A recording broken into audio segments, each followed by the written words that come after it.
ईश्वर जुनसुकै मान्नुहोस्, हिसाब तपाईँको धर्मको होइन, तपाईँको कर्मको हुनेछ।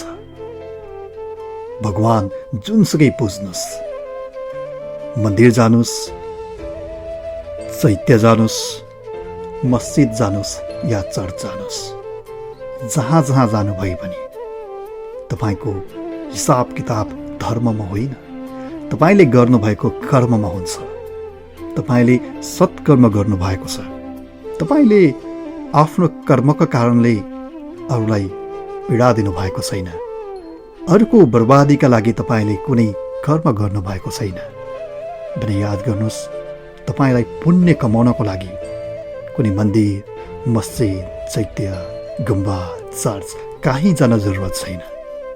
तर तपाईँ आफ्नो कर्मले हर क्षण, हर दिन, हर समय अरूलाई पीडा दिइरहनुहुन्छ अथवा अरूको कुभलो चिताइराख्नुहुन्छ र आत्मसन्तुष्टिको लागि र पुण्य प्राप्तिको लागि मन्दिर धाउनुहुन्छ, भगवान पुज्नुहुन्छ भने त्यसले कुनै सकारात्मक नतिजा दिने छैन।